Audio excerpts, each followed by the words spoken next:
காரைக்குடின்னு சொன்னாலே காரைக்குடியில் இருக்கக்கூடிய செட்டிநாடு பேலஸ் தான் ரொம்ப ஃபேமஸ். நிறைய தமிழ் மூவிஸ்லாம் இந்த இடத்துல எடுத்திருக்காங்க. ஸோ அது மட்டும் இல்லாமல் பார்க்கறதுக்கும் செமையாக இருக்கும். நாங்கள் ரீசெண்டாக காரைக்குடி போயிருந்தோம். ஸோ அதனால வந்து இந்த செட்டிநாடு பேலஸ் விசிட் பண்ணலாம்னு சொல்லிட்டு போனோம். ஸோ போகும்போது பார்த்தீங்கன்னா இந்த செட்டிநாடு பேலஸில் உள்ள பார்க்கறது அலோவ் பண்ண மாட்டாங்க. பட் வெளியிலேருந்தே பார்க்கலாம். வெளியிலேயே பார்த்தீங்கன்னா இதே மாதிரி வீடாகவே வந்து ஒரு 4-5 வீடு இருக்கும்.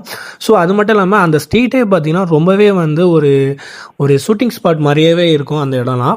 ஸோ அதுக்கப்புறம் பார்த்தீங்கன்னா இந்த 1000 ஜன்னல் வீடு அப்படிங்கிற வீட்டில் வந்து பார்க்கறதுக்கு அலோவ் பண்ணுறாங்க. ஸோ இது பார்த்தீங்கன்னா ஒரு ஆளுக்கு 80 rupees வந்து சார்ஜ் பண்ணுவாங்க.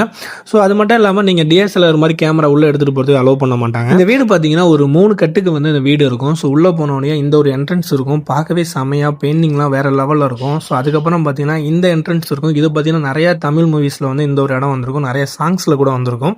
ஸோ இந்த மாதிரி வந்து அந்த கட்டிடக்கலை எப்படி இருக்குது, அவங்க எப்படிலாம் வாழ்ந்துருக்காங்க, அவங்களுடைய அந்த ஸ்டைல் எப்படி இப்படின்னு பார்க்கும்போது ரொம்பவே பிரமிப்பாக இருந்துச்சு. இவ்வளோ பெரிய வீடு கட்டி வாழ்ந்துருக்காங்க அப்படின்னா அவங்க எல்லாருமே பார்த்தீங்கன்னா கூட்டு குடும்பமாக ஒன்றாவே வாழுவாங்களாம். அதனால தான் பார்த்தீங்கன்னா இந்த அளவுக்கு வந்து ஒரு பெரிய வீடு கட்டி அவங்க எல்லாம் வாழ்ந்துருக்காங்க. பட் இன்னைக்கு வந்து அந்த வீட்டில் வந்து நிறைய பேர் இல்லை. அந்த வீட்டெல்லாம் மெயின்டெனன்ஸ் பண்ண முடியாத அளவுக்கு கூட சில வீடுகள்லாம் இருக்குது பார்க்கறதுக்கு. வீட்டில் யூஸ் பண்ணியிருக்கிற பொருட்கள்லாம் பார்த்தீங்கன்னா வெளிநாட்டிலேருந்து கொண்டு வந்து செஞ்சுருக்காங்க. பர்மா தேக்கு, பெல்ஜியம் கண்ணாடி, இத்தாலி மார்பிள்ஸ் போன்ற பொருட்கள்லாம் வந்து இந்த வீட்டில் வந்து யூஸ் பண்ணியிருக்காங்க.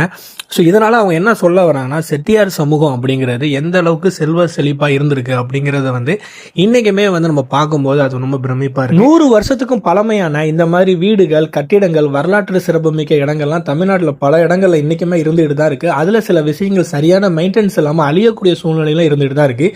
இதெல்லாம் தமிழ்நாடு அரசு கவனம் செலுத்தி அதெல்லாம் பாதுகாத்து வைக்கணும் அப்படிங்கிறது என்னுடைய கருத்து. நீங்கள் என்ன நினைக்கிறீங்கன்னு மறக்காமல் கமெண்ட் பாக்ஸில் கமெண்ட் பண்ணுங்கள்.